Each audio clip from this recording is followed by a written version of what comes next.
Hey, do you know why chiropractors and natural health doctors and experts are considered alternative?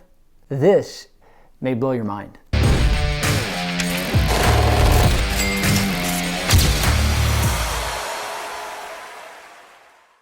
I'm Dr. Dan. I'm a consultant and an advocate for natural health practices because they matter and we need to help more people, and we're up against a monster called Rockefeller medicine. It started in 1910 and it's a load of you-know-what. So I want to break this down. This has been a video I've been wanting to do, especially as of late. If you've watched this video here, you will see how I talk about the Flexner Report or Rockefeller medicine. This, ladies and gentlemen, it's the most shocking thing of the century. And the most shocking part is that most chiropractors don't know. I didn't know. Most natural health doctors don't know. Most natural health experts don't know. And when you don't know the competitor, it already starts you off without leverage. I want you to have leverage. Why? Because people need what you have. The idea that you are called alternative is a load of you-know-what. And I say that over and over and over again because they had no business labeling you as alternative. But here we sit.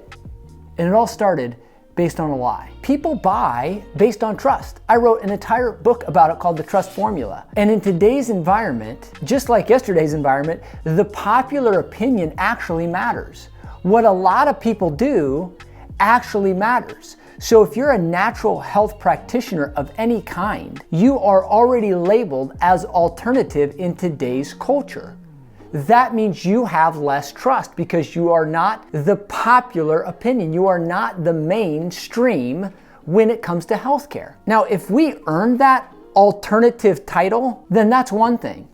But it wasn't earned, so to speak, and it wasn't deserved. So we've got people judging you before they come in because they think that alternative is what you are. And alternative oftentimes gets equated to less than, or not as good, or not as credentialed, or not as qualified.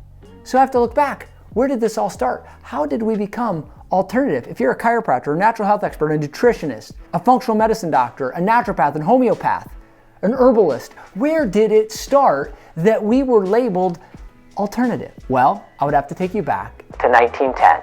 Abraham Flexner was hired by John D. Rockefeller and his cronies, Carnegie and the bunch, to actually go visit all medical schools and hospitals. After doing so, he created a report called the Flexner Report, which ended up shutting down half of the medical schools. This report made it known that anybody not practicing mainstream medicine, which they labeled as allopathic, the treatment of symptoms and disease with patentable chemicals or surgery, was allopathic medicine, and anybody not teaching that in a school or practicing that in a hospital was deemed alternative.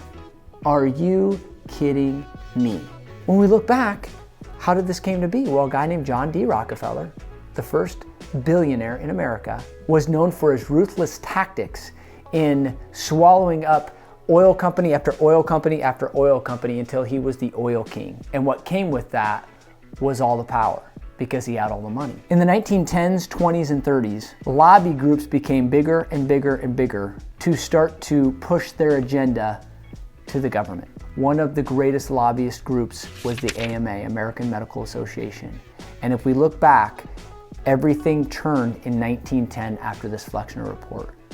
And the reason why I keep bringing this up and why it's so important is because that entire allopathic model, which is now our current accepted mainstream medical model, or our healthcare, was all bought from this Flexner Report.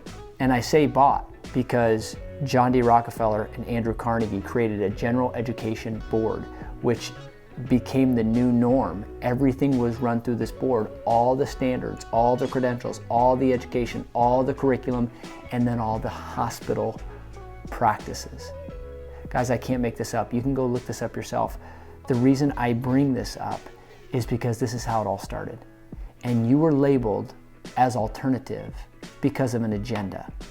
I'm all for raising standards of education.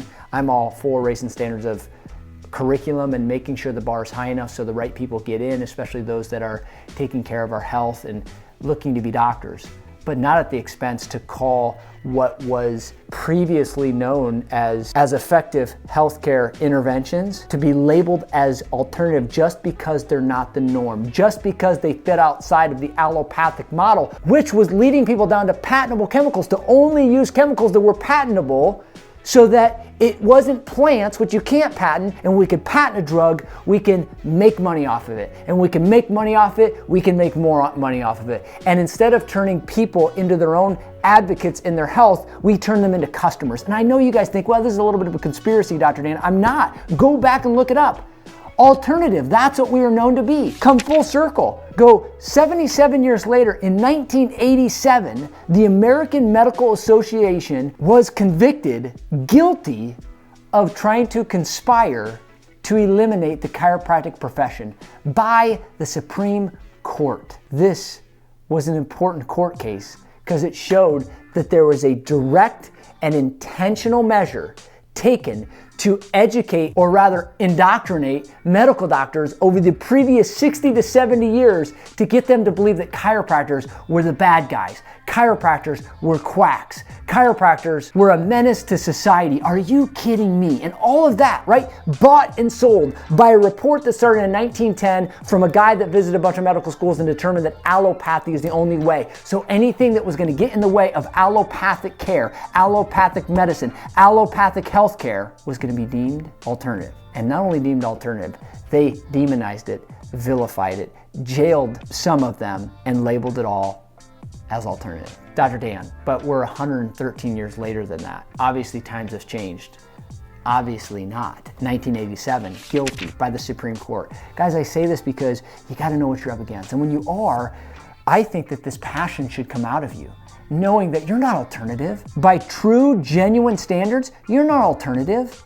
And in a republic, in the United States of America, a republic that's free, that was built on the inalienable right, endowed by a creator, to life, liberty, and the pursuit of happiness. That first one is life. Well, life is health. And the idea that you can't choose a health provider, or the one that you choose is deemed alternative by somebody who was bought and sold from a report labeled as evidence-based, the new modern scientific approach to healthcare. I'm telling you, I can't make this stuff up. And I encourage you to go research this. This is why I get so passionate, because when you understand this, it changes the game. And you can absolutely carry that swagger and absolutely carry that confidence that you are just as, if not more valuable to a world right now that's sick, that's suffering.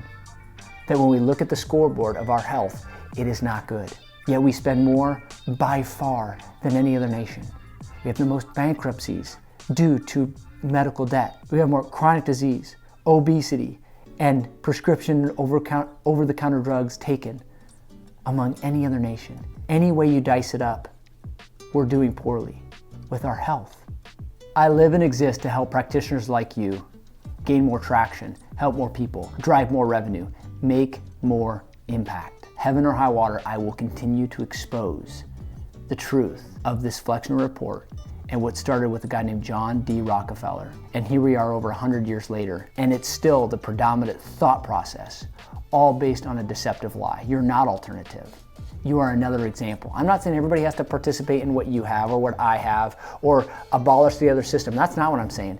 But the idea that it's not an even playing field based on a deceptive lie, based on what one guy's opinion was and how they went down this path to create more money and revenue for an industry in allopathic medicine that does not respect and honor the power that made the body and the ability for the body to heal itself. See, that I have a problem with. I just have had enough, and I want to help you. And I believe that moms and dads and families and grandmas and grandpas deserve the greatest healthcare out there. And the greatest healthcare recognizes where the greatest doctor resides. And the greatest doctor is inside the body.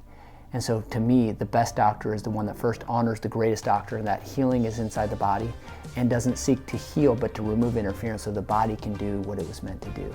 And I know that's you. And if you want help growing your business in that realm and growing your practice, you gotta have the edge. And when you have the edge, you have the leverage.